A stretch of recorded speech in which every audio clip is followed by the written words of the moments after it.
What's going on, everybody? It's Barmine from Barmine Tech, and today we're going to be talking about using the Zimaboard as your home server.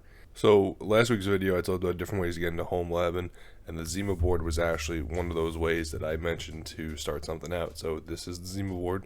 This was sent over by Ice Whale or Zimaboard. It won't impact how I feel about the device because I have used this for multiple projects, and you could look back at some of my old videos. We made a OpenSense router on this. We made a Proxmox server on this, and off of there we ran Jellyfin and a whole bunch of other programs. So this board definitely can hold its weight. It's definitely powerful enough. It does come in 3 different models, and we'll cover that in a minute. So I do think that it's a great board to start off with. But there was one thing that I really never did with this, and it was just use the default OS, which is Casa OS. So it does come from the factory of Casa OS. And I messed with it a little bit. I did some projects with it on some other boards before I got the Zimaboard, but I never really worked with it to an extent to make it as a home lab. So I thought of it the other day, and that's what we're going to be doing today. So I'm going to plug this back in. We're going to go over the Zimaboard a little bit, and then we're going to start doing some tests. Okay, so now I have the Zimaboard up. Everything's running. I had a little bit of an IP issue trying to get it back up because, I don't know.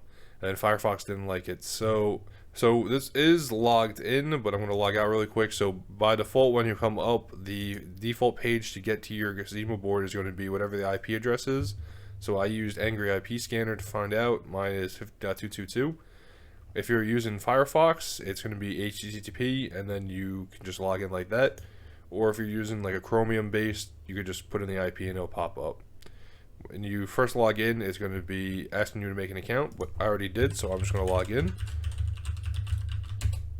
And then this is the default homepage. So over here, there's not really much I changed, but I did add some apps and I put on a new background. If you come in the left corner, it just gives your account information.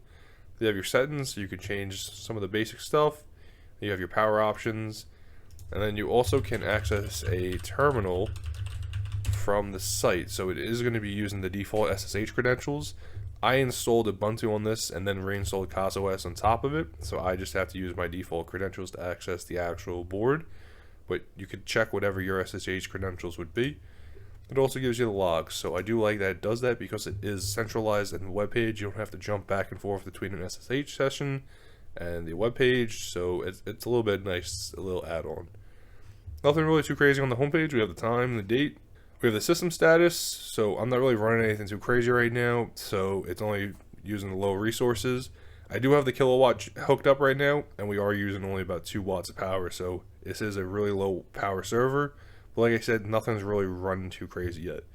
We have our storage, and then network status, and then there's just some options for the widgets, so if you want to get rid of any of these.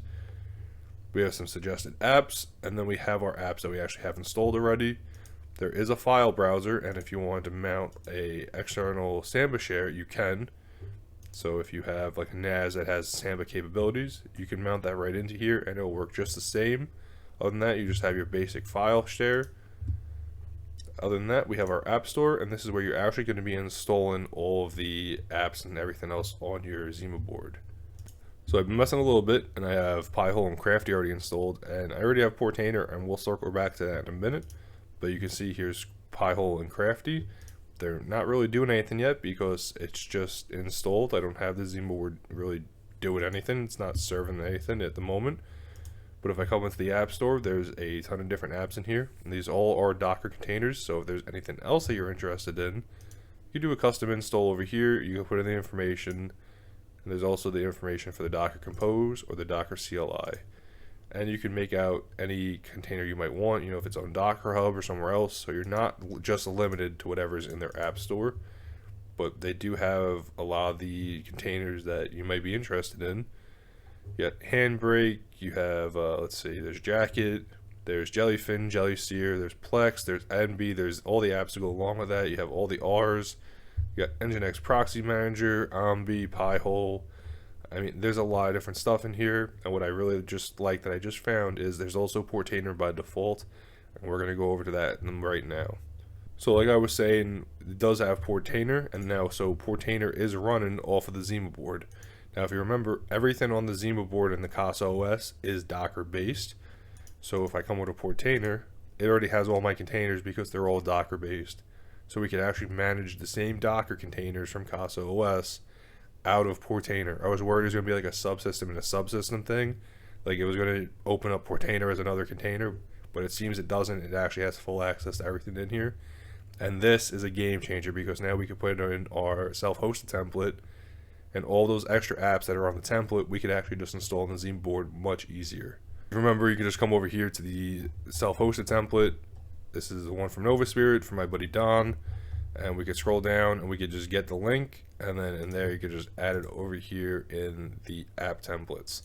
But what's even cooler now is we can come through here and we could grab any of these containers that are set up in here. So some of the stuff that's not on the actual app store for Zimaboard or for Casa OS, we could still try to grab and install. So let's see, let's find like Flame. There's no home pages on there, so let's see what we could get in here. So I want to just deploy this real quick, and we'll give this a minute and then we'll be right back. So just keep in mind, if you're going to deploy stuff through Portainer, especially using the app template, it needs to write directories and everything, so it is going to take a minute. But if I come over here, I don't have the IP set, so let me just fix that really quick. So it's weird it does it, but I get why, because there's different environments. It doesn't set the actual IP, so it doesn't know how to get there. I clicked on Portainer again. There we go. And here's Flame, and I wonder if I come back over here, and here's Flame too. So it works both ways, how you could open these up. So actually it seems it's a little different, but we can import this to Casa OS.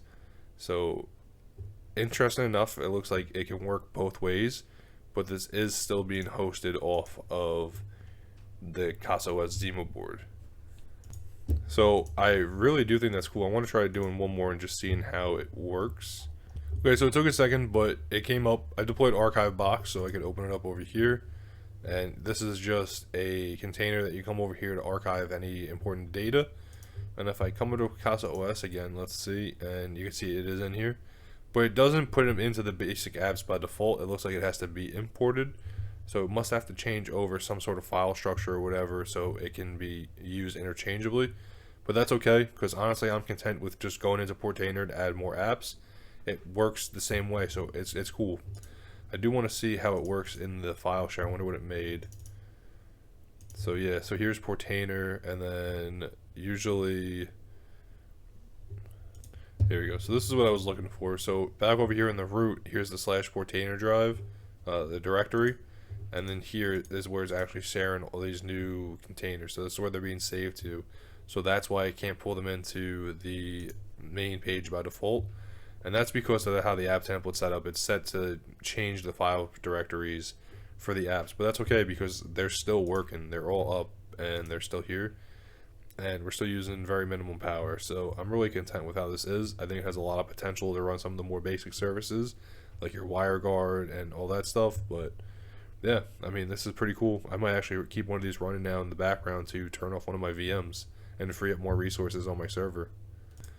So that was just a little bit of an all-around of some of the stuff that you could do with the Zimaboard. Like I said, this was sent over to me probably about 6 or 7 months ago now, and I really do like it. I did a lot of different projects on it, and I think now I actually might keep this running in the background to host some of my more basic services.